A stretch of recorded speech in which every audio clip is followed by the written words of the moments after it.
first of all, my sincerest, deepest apologies for the delay. I'm so sorry about that. Just had to get a few things in order. I do sincerely apologize. I know this session was supposed to go on until like 2 a.m. or something like that. We'll be reducing the time a little bit because I know you're all very tired. This is an incredibly important topic, the issue of trauma, especially how it correlates with Islam. And just to give you all a quick disclaimer about this session, we will be discussing some really heavy topics. And so it's a fair trigger warning for anyone who's ever been a victim of trauma. Inshallah, we have a very esteemed panel here. We have Dr. Rania Awaad over here, MD from the University of Stanford, psychiatrist. Dr. Sameera Ahmed from FYI, PhD psychologist. Mohammed Kibriya,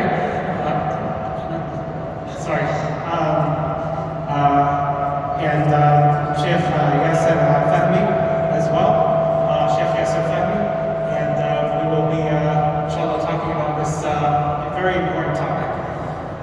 First off, I'll start with you, Dr. Rania Awaad.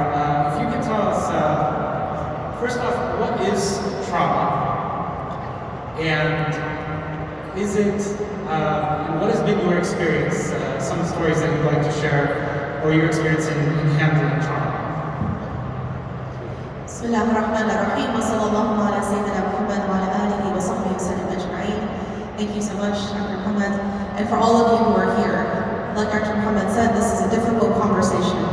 And so I'm going to begin by explaining a little bit about trauma. It's a word that you all have heard, but maybe we don't necessarily always know what it means or does it apply to us. Trauma, or specifically when we talk about medically, we talk about PTSD or post-traumatic stress disorder, and that refers to a condition when a person has experienced anything of difficulty. This could be something to one person is a big deal, like, for example, war. And for another person, it could be something that to you may seem like not such a big deal, but to them is actually trauma, like a car accident. So you can have different types of trauma that you either have experienced, that you witnessed and saw, that you heard, or that you didn't happen to you, but happened to someone else and you vicariously or through that other person got to know about it. And some of the main symptoms that we see with trauma are things like when a person has flashbacks, like they re-experience something that happened before. Or, for example, they have this word medically, I'll share what it is medically and explain it, of hypervigilance, which basically means that a person is on edge, always kind of alert. So if they hear a sound, like a boom, that happens, especially if they had heard, for example, where they were in war and they saw bombs fall, that could startle them again. If a person does not treat trauma, what happens is, it just comes right back later. As much as you push it and push it and push it and push it beyond the surface, sometimes when you least expect it, it just sort of comes right back up. And that's the reason why we talk about having to actually treat the trauma and make sure that we don't keep on a cycle of trauma that happens, that passes from one generation to another, from parent to child, from grandparent to parent to child. We call this intergenerational trauma, from one generation to another. And this is why we talk about the need to treat it.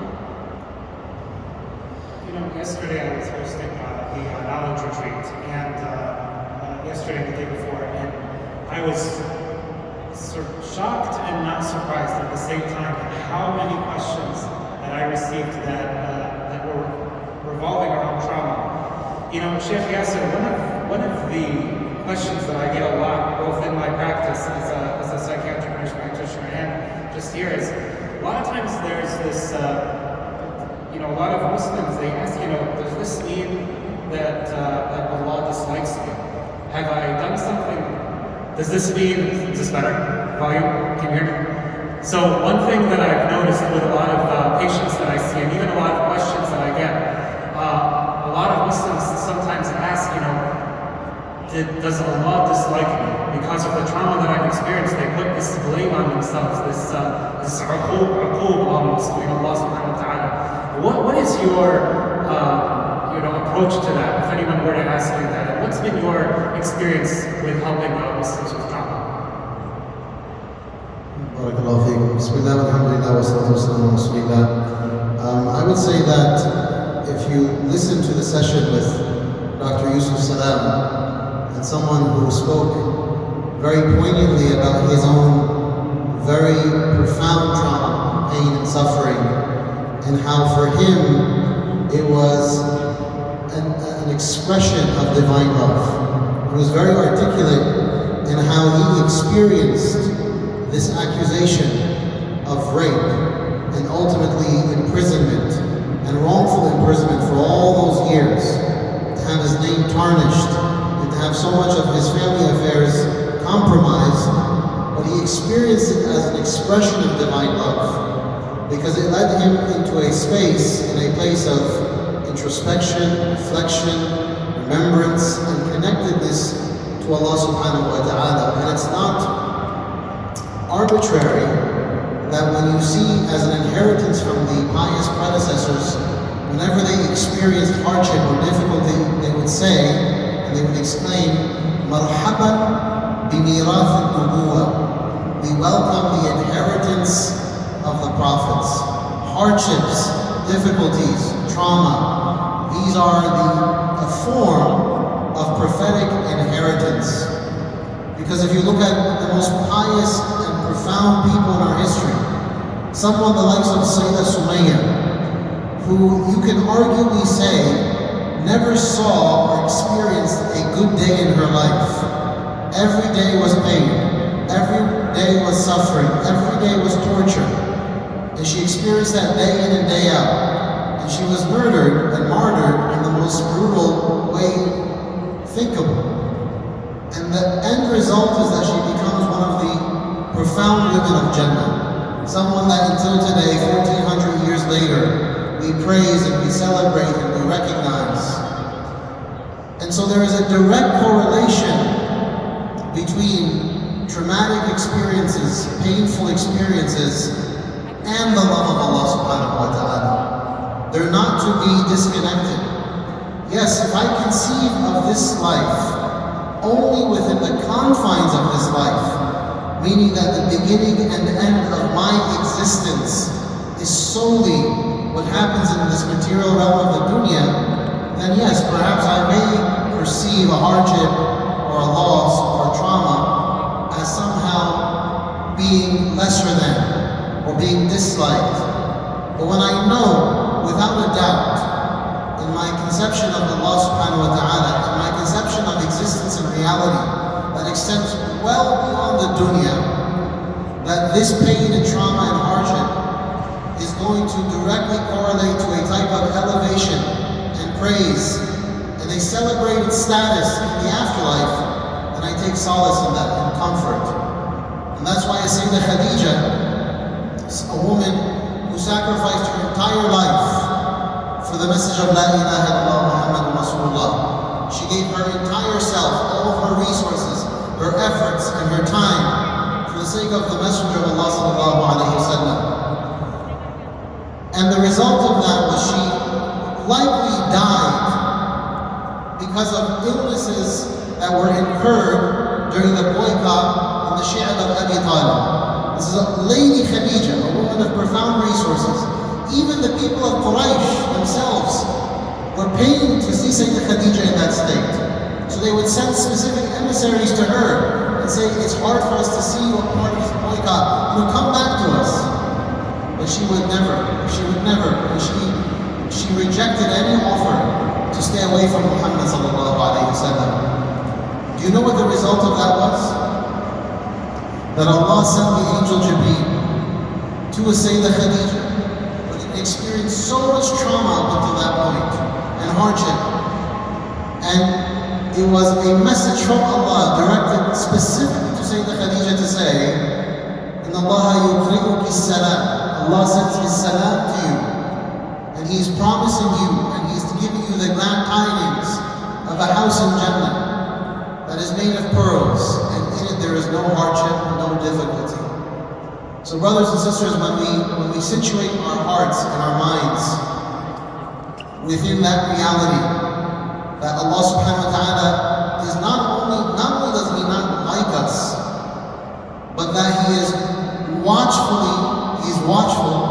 and lovingly watchful over our affairs, and He puts puts us to hardships and difficulties that, yes, they sting, and we can't deny that they sting us intensely, but that correlates in that patience to elevated and beautified states in the afterlife that I promise you no one will regret going through the hardships they went through. You know, that they say, the pious predecessors, they say that the pregnant woman, as she is in pregnancy and as she's giving birth, that every time she exclaims that expression of pain, when she says, ah, the woman who's giving birth or is pregnant, she says, ah, right? That the angels write down that exclamation of ah as Allah, as an act of dhikr. So every time a tear falls from your face because of pain, every time you have a gasp because of pain, bi'idhnillah, it's written as an act of dhikr, an act of remembrance that Allah subhanahu wa ta'ala has induced, so that we only grow closer to Him bi'idhnillah ta'ala. Jazakallah khair, Shaykh. So, Muhammad, and by the way, Muhammad is the National Youth Director position with MAS, and he's done a lot of work over the past 15 years for multiple states, taking care of a lot of youth. What has been your experience, and what have you seen are some of the challenges that our youth face when it comes to trauma? Jazakallah khair. Wonderful point, subhanAllah. I think it's very important to make sure that we understand that we don't spiritual bypass our pain and our sufferings, right? It's important to recognize that when you, especially when I deal with a lot of young people, our young people are very hurt and they're going through so much pain and agony. If you ask me how many times I stand in front of the board members and ask questions about what are you doing for youth, it's stressful sometimes, right? But when I look around and I go visit chapters, when I go to different cities and I talk to young people and what they're suffering they're going through, one of the main reasons is that they don't have a space. They don't have a cave. You know, they don't have their cave here. They don't have Jibreel to hug them and direct them. They don't have a murabbi, like the Prophet was for his companions, to direct their pain and sufferings and direct them towards the right spiritual guidance and also find that help and support system. Because our masjids institutions is not providing it. And I'm sorry to say, despite how many masjids we built and constantly raise funds for it, we need to really think about our homes, our spaces, our murabbis, our mentors. And I can tell you that we're not doing enough for our young people. Now their social media has disconnected that true, sincere connection with mentors and murabbis and counsels. I'm 38 and I have so many mentors in different layers of my life. And if it wasn't for those mentors, I would not be sitting in here, standing and sitting in front of you. Because we all face those challenges, and especially across our community with young folks, they're going through extreme cases, suicidal thoughts, identity crisis, questioning their faith, and this is where, they're not the future. They're our current leaders and our stakeholders of our community and our ummah. And I want to challenge imams and shuyukh in our institutions that a young person can walk into the space and talk about their challenges the way that young men walked into the Prophet gathering and say, Ya Rasulullah, I'm about to DM somebody, I'm about to hook up. And right in front of the Prophet. Why? Because there was a safe space available. There was a conversation that he could have with the Prophet ﷺ. There was a meaningful mentorship and gathering. And that's something that I'm seeing across the field, that we're not really creating that kind of space for our young people to come and seek that help despite all the challenges and what they're going through. Dr. Sameera, I want to share with you a story that I have heard so many times. It's usually a female, an adult female, 20s or 30s, who comes to my office, and unfortunately you can see the look in the eyes of despair and hurt. And she, and yes, sometimes it is he, who says, I was assaulted or molested or raped when I was 6, 7, 8 years old. It happened overseas. I know who it was. Or it happened here also, and I know who it was, and they almost always know who it was. And when I told my parents or when I told my family, they either ignored it or said to just don't iftahina, don't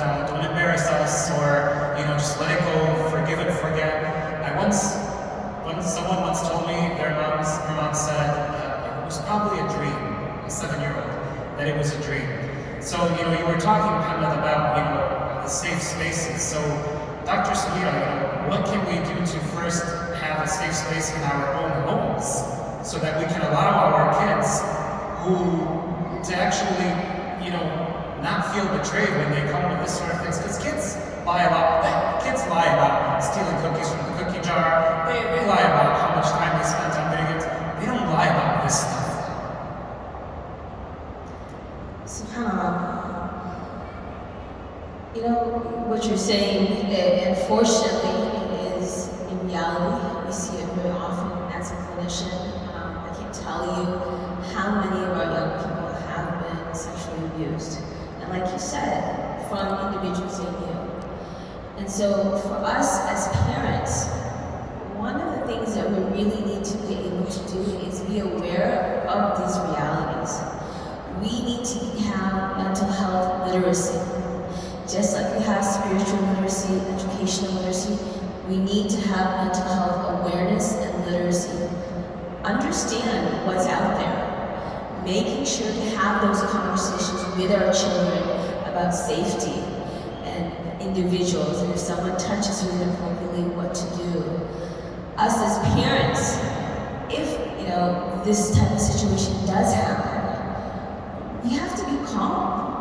When this type of information, yes, we're upset that our child has been hurt, but when we need to be calm, stay calm, and be there for our child. We need to be able to create safety for our children.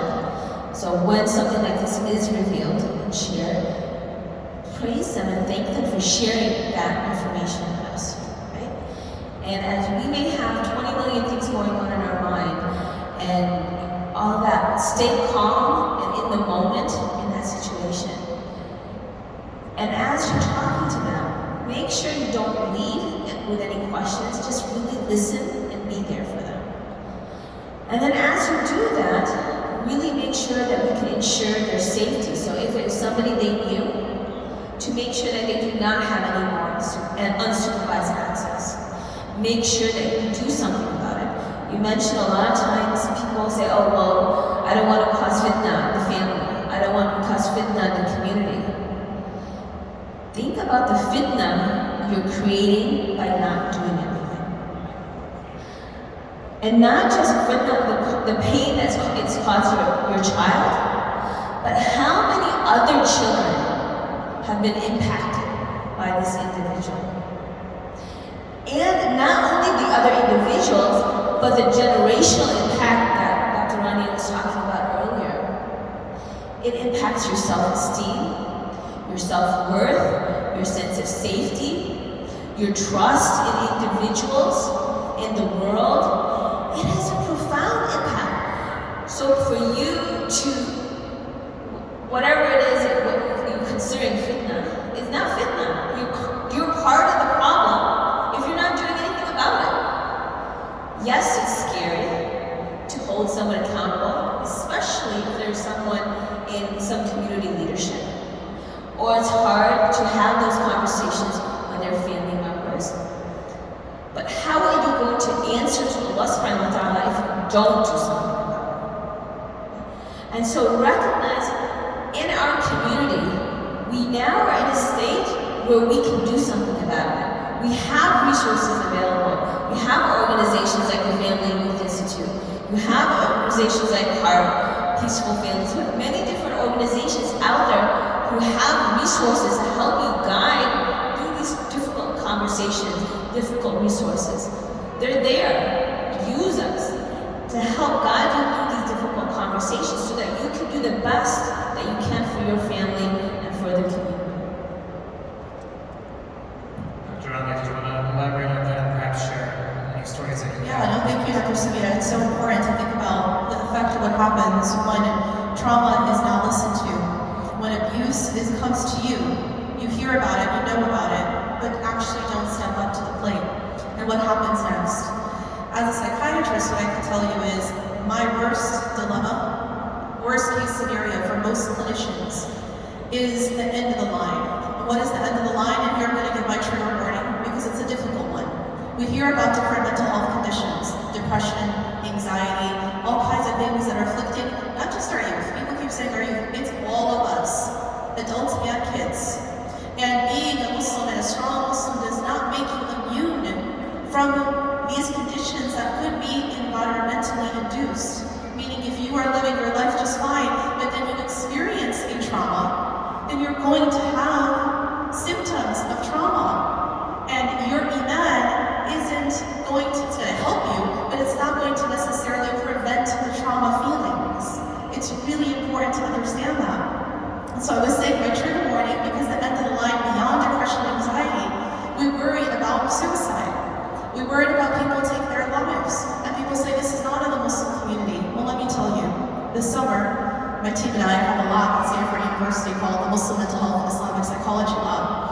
With partners at ISPU and others, we published a very important study in the Journal of American Medical Association, JAMA, which is the highest level medical journal. And it was about Muslims and suicide. And it was about Muslims compared to other faith groups. We found that Muslims had double the rates of attempts. This is very important because people want to plug their ears and they don't want to listen to this.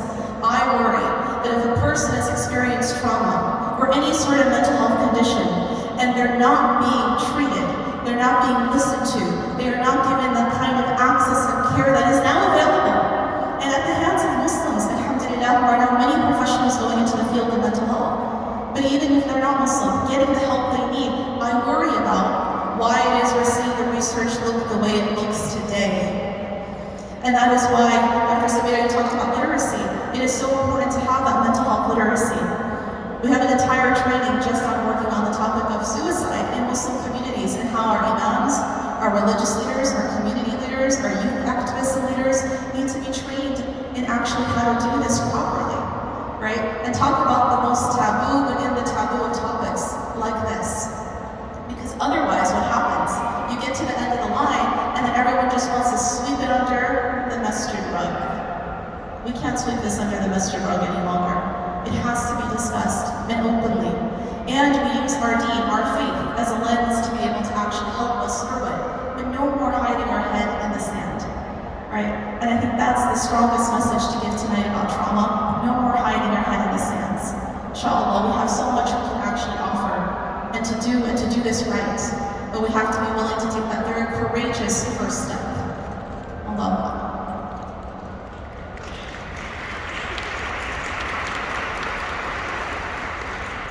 So, a lot of times when it comes to trauma, whether it's with children or adults, sometimes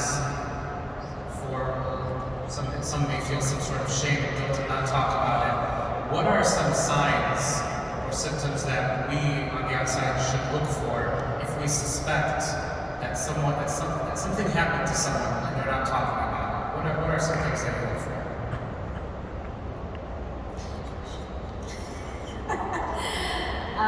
Sure. I mean, I think one of the things that you really want to notice is if there's a sudden change in behavior.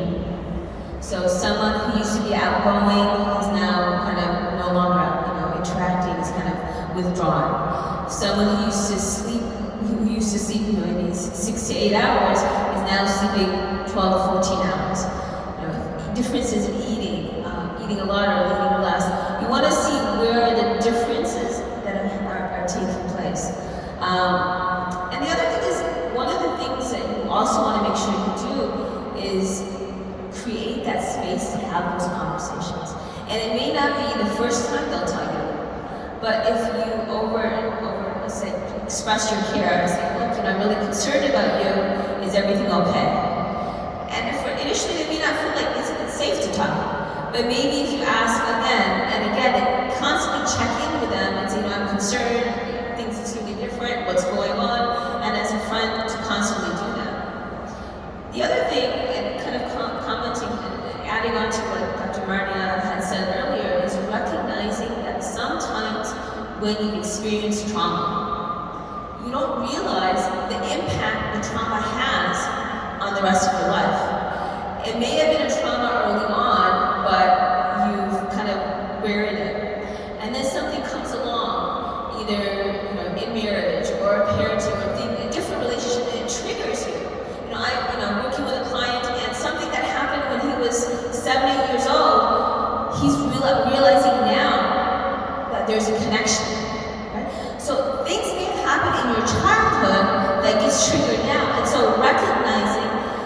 that may be happening, and recognizing the importance of unpackaging that and slowly processing and understanding what happened then does not define me, right? Because there's a lot, especially when there's trauma as a child, there's a lot of self-blame. Like, it must have been my fault that this happened to me. It must have been my fault, that's why I was here. So that trauma now comes up in the forefront, and you have to make meaning of that. And so really helping the individual who you may see there's a sudden change in behavior, to help them realize it's okay. It's okay to unpackage what's happening right now. It's okay to feel this way, and you're there to walk with them. Right? Because a lot of times people are worried, how will people judge me? How will people see me? And one of the beauties of our deen is that Allah subhanahu wa ta'ala, we know He has created us and loves us. He is a Qulub, right?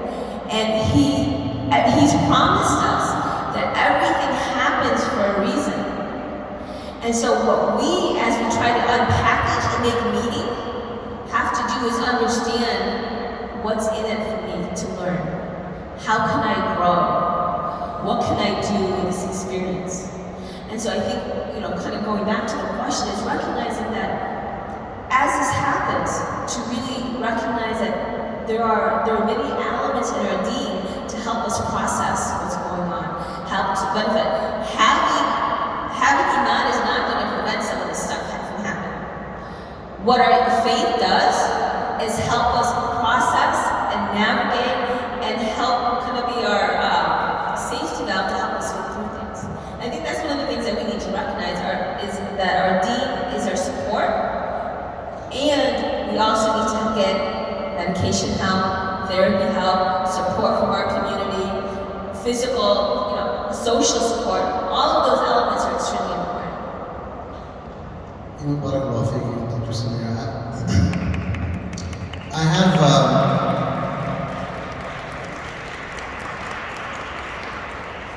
I keep in my on my phone in my photos a suicide letter that was written by a young man in one of my communities. He was 27 years old when he killed himself. And I remember that day because the mother called me and she said, "Can you come over to our house? Something big has happened." And I went. It was her and her husband, and they were sitting, and they took out the suicide note, and he hung himself in the woods behind their home. And the suicide letter, the note that he wrote, it begins with Bismillah ar-Rahman ar-Rahim. And he wrote it by hand. He wrote the Bismillah ar-Rahman ar-Rahim, and he quoted many verses, and they were all in Arabic. And this was one of the, it's a very powerful suicide letter. It's a very painful suicide letter. It's something that it was very hard for me to read, because what I saw in that letter was a good Muslim boy. This was a good Muslim man. He loved Allah, and he cared a lot about Allah, and he felt that he was a burden on his family, and he didn't want his family to carry this burden anymore. The day he killed himself, he cleaned his room. His mother saw him washing all of his clothing, cleaned his room. She told me not one time, if he saw me putting my socks on, would he let me put my socks on. He would rush to put my socks on. He took his mother and her mother to every doctor's appointment. He would never let them drive alone to their doctor's appointment. This was a good boy. But he made a mistake. He did something wrong when he was 19 that he could never get over. I don't want to talk about the details. And it suffocated him. And he felt ashamed. And he felt that no matter what his parents told him, that he was just never good enough. The reason I keep that letter very close to me is because throughout the years, I don't think we appreciate how often our young people need to be hugged, held, looked at in the eyes, smiled at, checked up on by putting a hand on their shoulder. How are you doing? How are things? We're so consumed with stuff, with work, with our interests, our concerns, and we don't stop to look at people.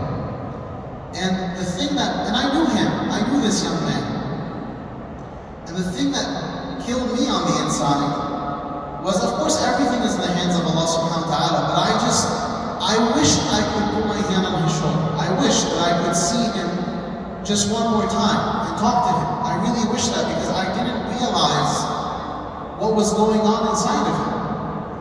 I didn't see that. And I now take it upon myself to always do a double take when I see young people. I don't just walk by. I look and I look again, and I look into their eyes, and I try to see them, because that's what the Prophet ﷺ did. He was very keen about looking at people and seeing them and holding them.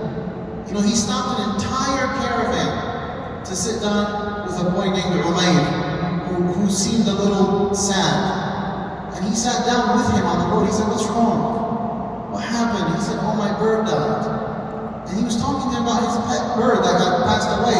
But he's modeling a behavior for us, which is, we all need those who see us and look at us. Don't expect or assume things about the people around you. Ask, especially young people, ask them, "How are you doing?" Even if they don't talk, that question means a lot. Give them hugs, smile in their faces. Tell them you love them. Say it. The Prophet said that the man came to him and said, "Ya Rasulullah, I love so-and-so." The Prophet immediately said to him, "Did you tell him that you love him?" He said, "No." He said, "Go tell him that you love him." We need to tell each other that we love each other. We need to tell our children that we love them, even if they're a little bit too cool for school, a little bit jaded, whatever the case is, even if they shrug it off. You tell them that I love you, I care about you, and I think about you a lot, and I hope you're okay. Tell people you think about them, and that I really love to see you, and I get very happy when I see you, because that's what nourishes the hearts and the souls. And so as I was listening to Dr. Sameera and Dr. Rania talk, I was thinking to myself, it just reminded me of the suicide letter that I pray is an ayah, it's a sign. I spoke to that mother, and no one's going to ever soothe that mother's heart except Allah subhanahu wa ta'ala. And that woman is a profoundly resilient woman. I wish that you could meet her. Of course, it's so private. I'm the only one who knows, outside of their parents, that he killed himself. The only one who knows. And I wish you could meet that mother, because that is a representative of resilience. She carries the whole spiritual burden on her shoulders, wallahi. And she carries it with profound strength. She taught me how to be a believer, trust in Allah subhanahu wa ta'ala. So, he killed himself, and may Allah have mercy upon him, and may Allah forgive him. He didn't die as a non-Muslim. I ask Allah that Allah protects him. Suicide is, of course, categorically haram. But I told this mother, I said, I pray that Allah subhanahu wa ta'ala will see that he was really, really unwell, and something deep inside of him, that there is a faith, and there's a love of Allah subhanahu wa ta'ala there. SubhanAllah, one of the parts of I should transition, I'm sorry. One of the parts that really struck me in the suicide note was he said to his mother, the thing that pains me the most is that I know that me doing this is going to hurt you. But to soothe her heart, he said to her, but take power, take strength in the story of Sayyidina Nuh. Because Sayyidina Nuh, Allah told him, your son is not a good deed. I'm not a good deed, Mom. You be Sayyidina Nuh. That's what he said to her. He references the Quran to soothe his mother's heart after her death, after his unfortunate passing. So may Allah subhanahu wa ta'ala help us to understand that there is a depth in young people that we don't tend to appreciate. They're thinking, and they're thinking deeply, and they're feeling deeply. And I hope we'll be able to see that in Allah. Apologize for that.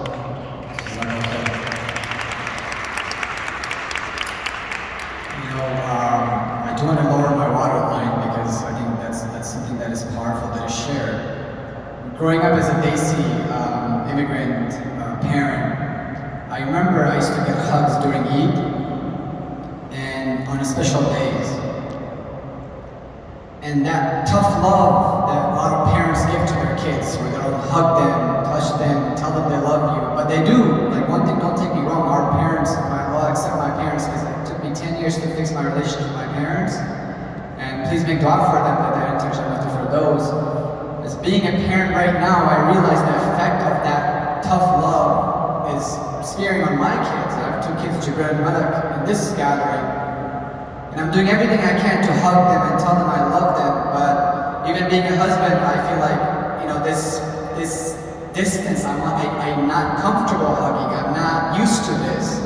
Like, I don't know how to explain, mashallah, married into the Arab family, it's all kiss and hugs, and it gets like a little too shaky sometimes. I'm like, but I'm jealous of that sometimes because I didn't grow up that way. And that that is still haunting me today, if you ask me. So having that healthy environment, and to those parents, I know you have so much ambition for your kids, but when you don't actually show that love, I know you love them and they love you too, but when we're not actually transforming that love into action, you are really doing a disservice. You're really not fulfilling your obligation as a parent. So this element of love that if we don't show, especially in our community, when quickly I want to share a story. This young man was very distressed. He was walking in the masjid and he was going through a crisis. And all I went up to him and said, "Are you okay?" And I literally did exactly what Yasir Fahmy said, "Are you okay?" He said, "No, I'm going through this and blah, blah." So he went to blurb about he's having a rough day. And then I was like, and then he asked me, and I asked him, what can I do? And when he told me I couldn't do it, I couldn't help him, the help that he needed. A couple of days passed by, I saw him again. And I said, "Salam, hey, how are you? How's it going?" He said, "Well, salam, I'm doing good." And he walked away. And then he came back and he said, "Thank you." I was like, "For what?" I was like, "That day, you genuinely came up to me and said, asked me, how was my day?" And I had no intention but to ask him from my heart. It was a matter of heart. I genuinely wanted to see, is he okay? And then he appreciated it. And I didn't realize he took this with him. I didn't realize that he appreciated that small engagement that I had with him. I was genuinely be there. Sometimes you don't have to help people, just be there. And this is something that we're missing in our community. So you just walk away. No, really be there, be present, shake from eye to eye, and really genuinely make that connection with young people in our community because they need this the most. They need this the most. And I wanted to lower my water line because I'm still struggling with that trauma that I went through.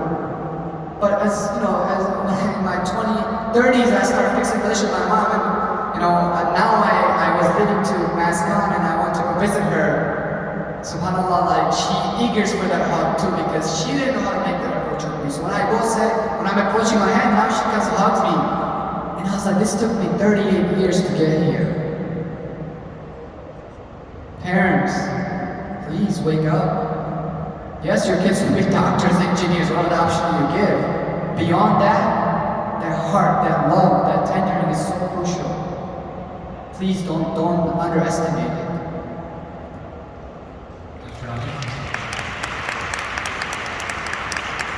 Thank you, mashallah, for these stories. And Sheikh Yasir, your story is specific. And I wanted to share 2 things with everybody here since we've been talking about the difficult topic of suicide. I wanted to tell you one thing that's very important that I want you to take home tonight. Suicide, out of all of our different conditions related to mental health, suicide is 100% preventable. This is so key and so important because it is something that you all can actually do. The checking in, the hugging, the talking, the asking, the really going inward and making sure a person is actually heard and seen and making sure they're connected to help when they need it. One of the biggest mistakes that I see parents do always and again and again and again, and friends too, is that they have heard that their loved one is actually suffering, but they just sort of turn a blind eye. Or they say, snap out of it. Get out of bed already. Come on, get over this. And so they don't actually connect them to the care or allow for it. We hear parents say this all, the kids tell us this all the time. I want to get some help. I want to go to therapy. I want to be able to get better. But my parent is in the way. They won't let me put this on their insurance. They won't pay for these sessions. They don't want this. They don't want our family stories to be aired or dirty laundry aired with a stranger, right? And this is very important to understand because this is within our communities, our cultures, our backgrounds. This is what we say to our families all the time. Don't speak about that outside of this house. But the problem is, as we're mentioning over and over again, it is no surprise that the entire theme of this convention is about the kind of healing and hurt. Do you notice that there's such a heavy mental health theme in this particular convention? We're still in a pandemic, and the pandemic has only made things worse. But part of that pandemic is our own pandemic of not actually listening and tuning in to those who need to be tuned into. And we are the frontline supporters. Every single study we've ever done on Muslims and their mental health has shown that the first people they go to for help if they feel that there's a problem is their family and friends. Way before they're going to come to a professional. Way before they even come to our imams. They go to you all, us all. They come to us. Because we are the front line. We are the friends and family and loved ones of each other. And if we shut it down, then how are they ever going to be connected to that help and care? And also because we talked about the topic of suicide, I'll say this very quickly, so that you have some resources. Because I don't like that we talk about a heavy topic and we don't give enough resources. Go please to MAS-ICNA.org. This is the new organization that I founded along with my lab. And we've completed an entire manual actually on the topic of suicide in Muslim communities and an entire training for those who would like to be trained of our leaders. I really want to make sure this goes into every masjid, all 3,000 masajid of America, right? And every single person who sees themselves as a leader, and even if you're a teacher, a Sunday school teacher, a Islamic school teacher, so on and so forth, you are all frontline responders to this kind of thing. Whether you go with, inshallah, the FYI has wonderful resources, I want you to use them. Or to tune into what's happening with Maristan. Look at the places that have actual resources for you and for your communities.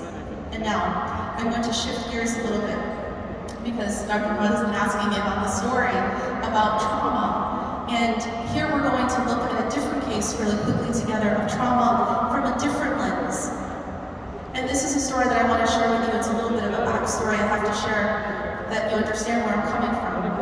And many of you know the difficulties of refugees and the work that happens and all the trauma they have experienced. Me personally, I had the blessing and alhamdulillah to study in Damascus, Syria, when it was a time and place when it was still before the war. May Allah bring it back. Say Ameen, please. Ameen. And in that wonderful place, so much of what I gained from my Sharia studies and so much of what I've been able to then teach afterwards came from that blessed land. And when the war broke out, I felt there had to be I personally had to give back to this place that gave me all of my knowledge and my ijazats and all the rest of the work to be able to work with all of you in the community. But how? Well, in the meantime, I was doing my psychiatric training. And alhamdulillah, I was part of a team that would go and actually train those on the ground, those who were working with the most traumatized of the people who had experienced war, the refugees and those who were all displaced. And I want to tell you a very quick story, but an important story of how the definition of trauma changed for me from an Islamic lens. SubhanAllah, one of the things I was doing on my trips to Jordan and then expanded to Lebanon and Turkey was working with teams to train those on the ground, and we would do also psychiatric evaluations for people to get their refugee papers or their asylum papers. And this one sister, SubhanAllah, I just have to share this story with you. She was, every time I'm taking on notes to do this psychiatric evaluation. And every time she would share a piece of her story, there was a massive trauma. I mean something, and this is a mixed audience here, so I'm not gonna go into the graphic details, but if you shut your eyes for just a moment and think about what are the worst things that can happen to a woman alone in a war-torn situation. You got the image? Now double it. Now triplet. Every time this woman would speak of something, she would say something horrific, and I'm writing. And then she would pause and say, Alhamdulillah. And then she would share the next horrific thing. And then she would say, Hasbi Allah wa ni'mal wakeel. And then she would share the next thing. And it was like one after another. It just wouldn't stop. It was like waves and waves and so many twists and turns of her story of all this trauma this one person experienced. And at the end of every single one of these, she dropped some huge, literally, palm. And then she would say, Alhamdulillah. And so finally I said to her, Fulana, so-and-so, every time you tell me this, and here I am writing down, I thought I had heard all there is to hear as a psychiatrist, but no, subhanAllah. And I would say, but every time you share this, you say, Alhamdulillah. And she just stopped like this, and she looked at me just like this, and she said, Doctora, when something bad happens to you, don't you say Alhamdulillah? But of course we say Alhamdulillah. It's the obvious, it's stating the obvious, but sometimes you just need to hear it, and need to hear it from the person who has experienced so much more than you could ever imagine. And so I said, of course. And she said, doesn't Allah subhanahu wa ta'ala tell us in the Quran, La yukallifu Allahu nafsan illa wus'aha, that Allah will not burden a soul more than it can bear? If Allah has brought this all to me, it also means that He's going to bring me through this. And you know how? I said, how? He said, by all of you. The therapists, the medications, the therapy, the treatments. She had just gone through 12 weeks worth of exposure therapy for her trauma. You see? Because Islam doesn't prevent you from getting the help. In fact, what it tells you is get the help you need. And that was what was getting her through. And in that moment, she taught me a very important lesson on trauma, which is about mindset. It's about your mindset. Because if you understand what she understood, which is that if Allah sends you this trauma, and I'm not belittling anyone's trauma here, please hear me clearly, but whatever trauma He sent you, if your mindset is that Allah is going to get me through this, and getting me through this could be by professionals, by institutions, by medications, by therapy, all the different forms of help. But He's going to get you through it. And so at the end of it, she said, and she finished her evaluation by saying, Doctora, I want to tell you something. The Prophet Muhammad sallallahu alayhi wa sallam said, أَفَلَا أَكُونُ عَبْدًا شَكُورًا? Should I not be a grateful, a thankful servant? She said, I have nothing. I have no papers. I have no roof over my head. I have no money. I have no country. But I have myself and my 2 kids. And Allah is going to see us through this, and for that we are grateful servants. Tabarakallah. Tabarakallah.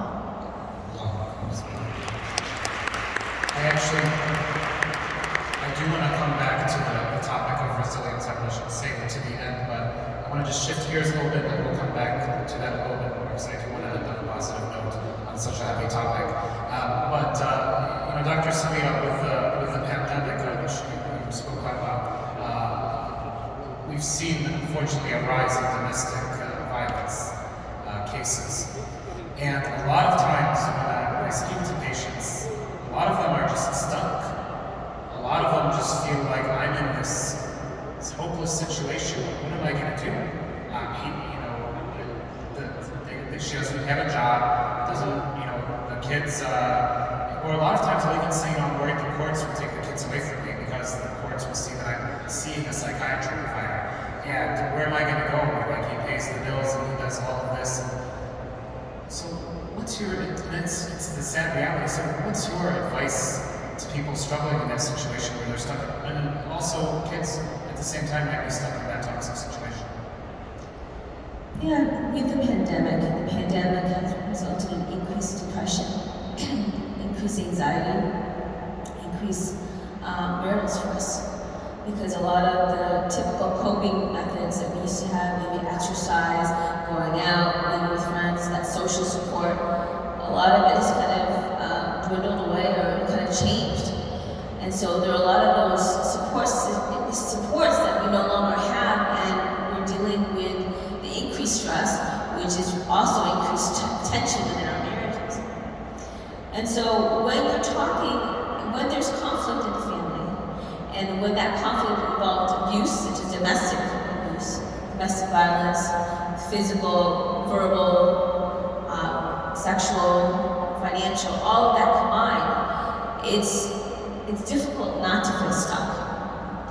And one of the things that you really want to first understand is there anything that can be done for your situation? Can marital therapy work? Or when you talk about domestic violence, is physical safety there? If you're not physically safe, you need to work towards getting that physical safety. Because there's no abuse allowed whatsoever in Islam. The Prophet ﷺ reminded us, there's no harm and no harming. And so recognize that there's no space and place for any type of abuse in our deen. And the question is, what do you do? One of the challenges of why people tend to get stuck is there's a cycle that often happens, where a trigger happens, an issue happens, a blow up. And that blow up, the spouse comes to realize that what they did was a mistake and then asks for forgiveness. And so you feel like, okay, maybe things are going to change. And then it goes from that kind of forgiveness stage to then tension building up again, and the same kind of activity happens again. And so it's confusing for the spouse who's constantly receiving this. And you don't know what to do, and you think, well, if I just did this, things would get better. If I don't do this, it will get better. And that self-doubting begins to happen. And it happens so often until you really start to lose yourself, your personality, your thinking, and you doubting yourself. All of that's taking place. So to get out of that is extremely hard. One, as you realize this is happening, and as family and friends are around you are seeing this, speak up. Talk to your friend.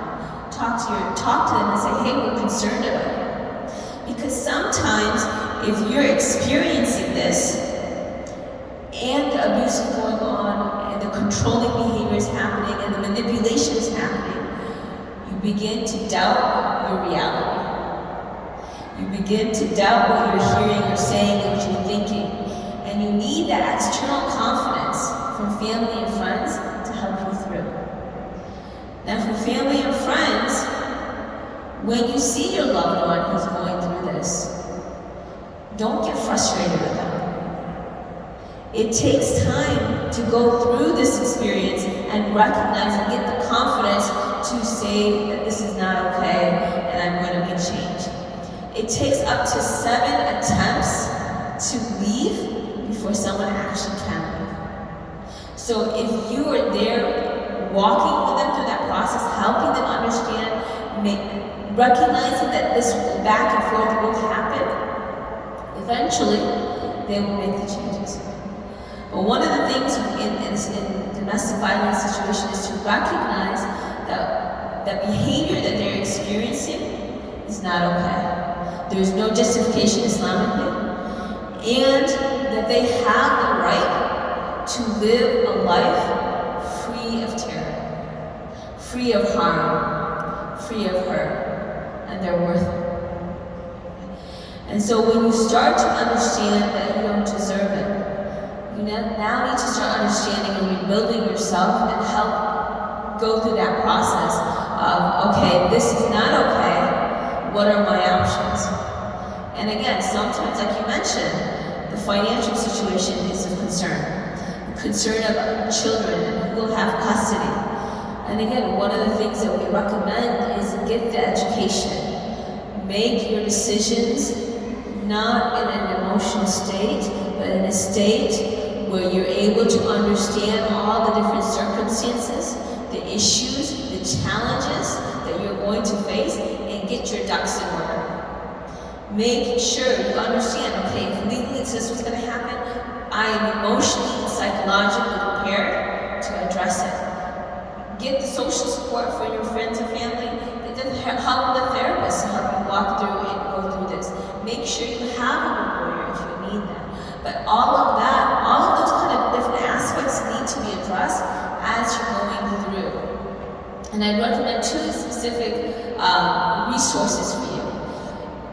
The Peaceful Families Project is, or organization that focuses on domestic violence, and that they highlight a lot of the resources, the educational component that will help you understand what you need to do in terms of the educational aspect. In addition, the FYI Family and Youth Institute has a divorce toolkit, which helps you identify what are the kind of the questioning you need to go through before you make a decision. Kind of, is there hope? Is there something that can be done? And one of the things Sheikh Yasir had mentioned earlier, I think it was the fact that when you're dealing with your spouse, if they're able to see their role and and take responsibility, if they're able to make change and work on that change, then there's hope. But if they're not, if there's arrogance, and it's always your fault, and there's no willing to work on it, the likelihood of change in the relationship is minimal.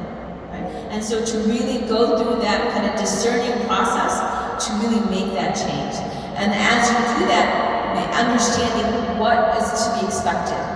And as you figure out what's to be expected, get the resources to help you through that process. So we've gotten a few questions actually out of the app, and unfortunately we don't have time to go through all of them. I will tell you all that we do have a lot of other mental health talks, inshallah, tomorrow, so you can go on the app and go under the health filter, and you can find those. But I wanted to share one comment and one question. First comment, I made a near fatal suicide attempt in 2018 that landed me in a hospital for 3 months. I'm physically handicapped as a result of my suicide attempt. I'm totally dependent on my family. At the time, my husband told me not to tell anyone that I tried to kill myself. This is the shame and stigma of mental illness. Alhamdulillah. Alhamdulillah, I have recovered from clinical depression thanks to my therapist and psychiatrist management. And listen to this. My husband and children's emotional support has been paramount. Now, and may Allah subhanahu wa ta'ala continue to give you the strength and support with that. Now the other one, this is very important, I'll direct it to Sheikh. After my divorce, I felt a steep drop in my good deeds that brought me close to Allah. I stopped memorizing Quran, I became lazy about my trips to the masjid. When I reflect on how distant I've become, it only adds to my depression. How do I bounce back where I was before the trauma? Is Allah depriving me? The answer is is Allah depriving me the causes of sin? The last part, how do I bounce back to where I was before the trauma? Is Allah depriving me?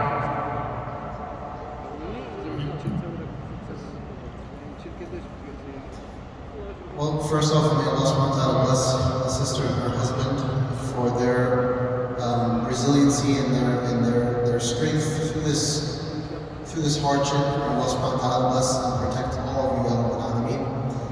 With regards to the sister and the question of divorce and the hardships that transpired, the bouncing back, I believe, from all traumatic experiences, it comes from number one, understanding what the reality of that pain is. What is the reality of that circumstance? And that is that Allah subhanahu wa ta'ala has willed something that will truly challenge me. It will make me experience a type of disturbance in the status quo. I had an idea of what a good life looked like. It looked like this. There's a particular narrative for what that good life entailed. A husband that was X, Y, Z, and the children that had these qualities, and then suddenly that was disrupted. The reality of what I had hoped for in that marriage was no longer, and it resulted in an end. And so very often, the depth of that trauma and that pain, especially in the circumstance of, for example, divorce, is that my expectations, my hopes, and my dreams about that reality were shattered. And very often that occurs, certainly not as a punishment from Allah subhanahu wa ta'ala, but as a test to see the nature of our attachments. What is the true nature of my attachments in life? What is my spiritual North Star? You know, the Prophet sallallahu alaihi wasallam, the most painful that year was when he lost everyone that he loved. I mean, by love, these were his emotional anchors. But the ulama say, the scholars, when they opine about that year of loss, they say that that was a process of kamal al-inqita' wa kamal al-tajreed. This was a process of completely cutting off from these attachments and these connections. It's a very stark spiritual lesson, but it's important for us to understand it. And this is a dispossessing of the Prophet ﷺ of these emotional attachments. And the result was that he was elevated to the highest of heights to be in the intimate company of Allah subhanahu wa ta'ala. Where in that space, beyond Sidratul Muntaha, not even an angel could exist. Because Sayyidina Jibreel said, if I were to move forward, I would be burned. إِذَا تَقَدَّمْتَ احْتَرَقْتَ وَإِذَا تَقَدَّمْتُ احْتَرَقْتَ. If you go forward, O Muhammad, you will pierce through. If I were to go forward, I will be burned. So there was a type of intimacy with Allah subhanahu wa ta'ala that transpired when all the other attachments were removed. So there is a real spiritual opportunity for you, sister, in that when you are dispossessed of something that really it could very well have been a beautiful thing, a good thing. It's not to say that marriage is a bad thing, we should all be dispossessed of marriages so that we can have an intimate relationship with Allah. No. But those moments are divine windows that are opened as opportunities for us to connect to Allah subhanahu wa ta'ala. And very often it does happen by Allah shattering our expectations. Dr. Yusuf Salam, he said something very beautiful. He said, sometimes God wakes you up, even if it's with a sledgehammer, to bring you closer and closer to Him. So yes, you may have taken a dip, and that dip was because I had a type of an attachment that my welfare, my wellness was tied into this person. When Allah cut those ties, He's saying, now I want you to come back up, and your attachments being me and my messenger Muhammad sallallahu alayhi wa sallam. And then even when you go back into relationships with loved ones, and even if you inshallah were to remarry, that the top of that pyramid is Allah subhanahu wa ta'ala. It's not just your relationship with your spouse, but it's fundamentally your relationship with your spouse via Allah Jalla fi'ala. So I pray that Allah subhanahu wa ta'ala helps us to realize that these are opportunities always to come closer and closer to Him. And may Allah grant you relief and ease and soften your heart and make you feel in your innermost spiritual self that Allah loves you. And that the relationship that you have with Allah is one of love. And that pain and that suffering and that dip is only a longing that we all need and have to be closer to Allah subhanahu wa ta'ala. So may Allah always connect us and attach our hearts to Him, Jalla fi'ala. How y'all doing? Okay? You got another 8 minutes in you? I can't hear you all. Okay.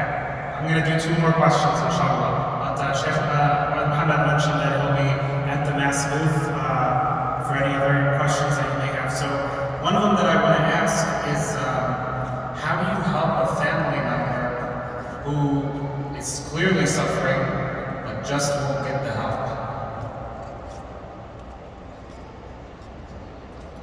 How do you help a family member or friend who's clearly struggling with depression or any mental health illness and just won't get the help? I think Sameera should answer this, but let me just add something to it, and inshallah you can have a better clinical answer. There are certain people you'll never be able to help. And it's not that you should play the role of the superhero or whatnot, right? You do your best, you make dua for them, you get support, you try to help them from different means and avenues. I always say this, that sometimes people, I just use this example, like there are times where your family members say this over and over and over, and all of a sudden somebody outside of the family said the same thing. It's a miracle.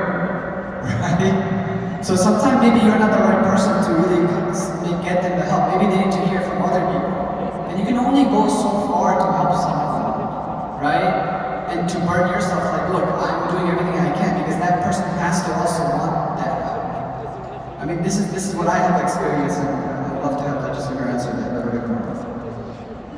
So, continuing on what Mohammed was saying, was one, highlight, sometimes people don't understand that they actually need help because they're not seeing and recognizing that what you're seeing. So really highlighting that. And also highlighting the fact that their depression or anxiety or whatever they may be struggling with, how it's impacting other people's lives. So if it's impacting you as a child, if it's impacting you as a spouse, what is it doing and how is it impacting you and what is considered typical? So if it's not typical to have conflict 24 hours a day, if not, most families do not have a lot of yelling and screaming, they may not realize that. They may not realize that the trauma they've experienced is resulting in the symptom, which is causing conflict and negativity in the family because that's their norm. If you're able to highlight the alternative way of being, you're able to highlight the profound impact that's happening and that there's a way to get help and there are people to get help and reduce the stigma. I think those are all the things that you can do to really help the individual. And the most important is dua. Allah subhanahu wa ta'ala is al-Khaliq.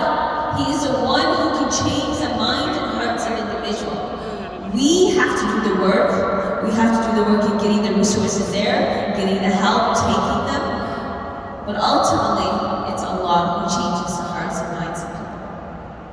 I'm going to share, Dr. Sameera, what you said and add on to it with a quick story. Sometimes stories help kind of solidify this concept about dua. People sometimes say, really, is it really dua? Don't ever underestimate the power of dua. Dua has to be there and has to be there consistently, even while a person is going through help or lack of help. But keep the dua up. I had this patient that I was working with, and it wasn't her that had the issue. See, the problem is sometimes a family member won't get help. So I say to the person who is coming forward and saying, my family member won't get help, what do I do? I say, well, are you willing to get help? And I say, I'm not the one with the issue. I say, the thing is, if you're living with a loved one who is suffering from a condition and they're not willing to get the help, it's affecting you too. So if you're willing to step up to the plate and get that help, let's go ahead and give you the techniques of how to deal and cope with somebody who's being very stubborn or just like Dr. Sameera said, can't see that there's a problem yet. Now where does dua come in? There's this one patient I was working with where literally every time we start our therapy session, her phone would ring. And she tried to put it on silent, but it was the same person every time. And finally, after weeks of therapy, she said to me, that's my sister. She calls every time, she knows the hour of my therapy session, and she calls during it just to interrupt me. Because she doesn't want me here in therapy, because she doesn't want me to tell our family secrets. Now there's confidentiality. Of course, it's not going anywhere, but the sister doesn't fully understand that. This same sister that kept interrupting was the one who needed actually the therapy herself, who kept interrupting my patients' therapy sessions with her phone calls. Now, past a year forward, my patient is doing, mashallah, excellent. That's a lot of Allah. So many of the techniques she's able to implement with the help of Allah subhanahu wa ta'ala. Her family, who has been very anti-mental health and with lots of stigma, not willingness to get help, and some really real trauma that's in that family, but they see her thriving. She's getting better. Things are doing well. And finally, one day her sister said, you know that therapy thing you keep going to? Is that what's helping you? And she said, yes. I said, maybe I should get some of that too. MashaAllah. Her sister started therapy too. The entire family now that has had this very difficult trauma, the mother, the father, the sister, the brother, are all in their own forms of therapy in order to heal from a very serious trauma that happened in that family. Alhamdulillah. Just a few more minutes. So, Dr. Rania, you've shared a lot of stories revolving around resiliency, and subhanAllah, I will tell you that some of my most resilient, most iman-filled patients are those who suffered the most. I just had, I know a lot of these stories that we say are really sad. I want to end on sort of a positive and hopeful note, because that is the theme of this convention, that with hardship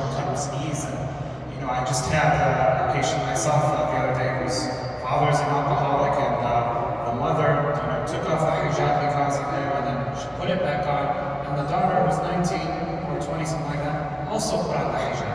And when she told me, wallahi, like my heart like burst with happiness. I was just like, what like made you go to that? Like, you know, you have almost every excuse in the world to not to have no iman. So it's just amazing where these people, where these heroes, I mean, where they come up with this iman and where they find this faith. So, I mean, mashallah, I'm always impressed in this field with the people who, you know, come out from the deepest darknesses and really rise above it. SubhanAllah, that's what Allah subhanahu wa ta'ala says. Allah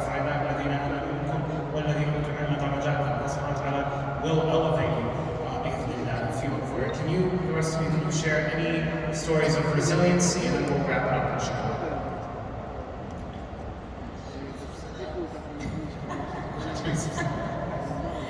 Yeah, I can share, you know, subhanAllah, like as a therapist, people share their lives with you.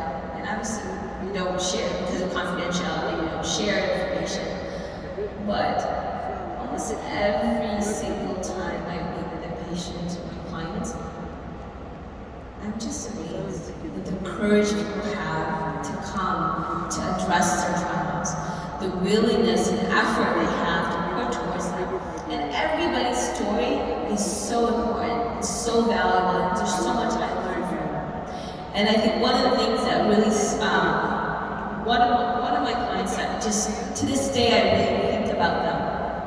I was working in a substance abuse rehab center with mothers whose babies had been taken away from them because of their use.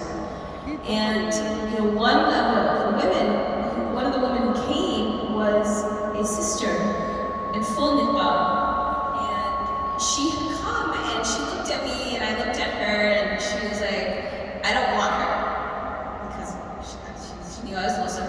And there was that fear and that shame and that judgment that, you know, I don't want somebody else knowing what I did. But alhamdulillah, over time, we were able to use the seerah of the Prophet and help her see that, you know, the trauma that she'd gone through wasn't her fault. It wasn't her fault. And she could use the seerah to help her understand and help her get through what she had been going through and the struggles. She was able to use the ayat, and there's so many ayat in the Quran that gives you hope, that helps promote the resiliency in our lives. And each time we shared and discussed the ayat and how to implement it into our life, and even like, you know, one of the challenges she was struggling was with heroin addiction. And we were able to use our salah, the 5 daily salah, okay, let's start off with being clean from one salah to the next. Because she was a woman. She loved this deed. She loved Allah. And she was going to do anything and everything to maintain her faith. And so she started to use slowly but surely the different aspects of her faith to bring her through the difficulties she's gone through. And after a few months of therapy, I actually had to move states.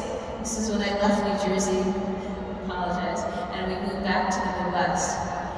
And this woman who did not want to see me and was avoiding me, she came up to me and she had this huge smile. She was crying and thanking, you know, thank you for giving me hope. Thank you for giving me back my deen. And thank you for giving me a path forward. And I think the message that I have for all of you today is trauma happens. We can deal with it with the resources that we've been given and our faith.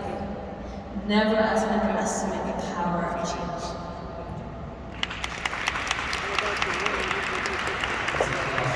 Dr. Rania, if you don't mind, can you just really quickly, because I do get this question a lot of people are interested in pursuing the field, whether it's in psychology or psychiatry.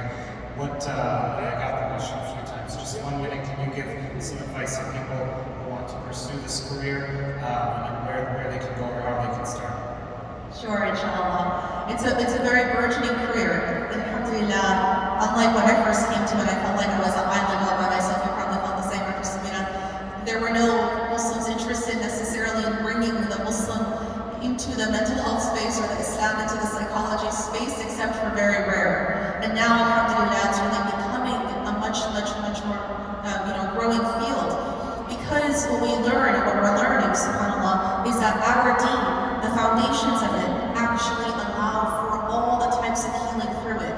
And because I only have 1 minute, I won't share with you what I love to share with you. If you've heard me speak before, you know how much I love talking about our Islamic heritage related to mental health, mashallah. So really it's the Muslims that need to be at the forefront and to revive what we used to have, right? Subhanallah. So what those who are interested in the field, the first thing I'll tell you is, come to the sessions tomorrow, inshallah, because we're specifically going to talk about this. Second thing, inshallah, is that please make sure that if you're trying to enter this field, that you do it the correct way. No shortcuts. That means if you're becoming a psychiatrist, it's all a medical school. If you're becoming a psychologist or a counselor or a therapist, they have their professional tracks as well, plus many different hours of licensed supervision to get licensed in your field. The reason I say this is, if you're going into these fields and you are a Muslim, please also preface this or at least intertwine it with the study of Islam. Because you can be a regular psychiatrist or a regular therapist, and then you're going to give the training you received, that we all received in our professional programs, which is completely secular. And while there is some amount of help, it is not like if you are able to intertwine and integrate Islam into it. And then it feels like your own. And it's actually from a viewpoint that is correct. And it's the kind that keeps families together and heals us, as opposed to tear people apart and remove them from their deen. This is so key and important. So if you're going into this field, strengthen your deen and Islam knowledge first, then don't take any shortcuts and make sure you do the professional training, and hopefully that way you come out so much stronger to serve your communities, inshallah. Jazakumullah khairan everyone for sticking around. Once again, we apologize for the delay, and inshallah there will be more mental health talks tomorrow. And barakallahu feekum, jazakumullah khairan ala husni istima'akum. May Allah subhanahu wa ta'ala heal you all, everyone who has suffered and is suffering, and may Allah subhanahu wa ta'ala yarfa'akum 'indahu darajat wa yudhhi'akum his ranks. Wa sallallahu ala sayyidina Muhammad wa ala alihi wa sahbihi wa sallam.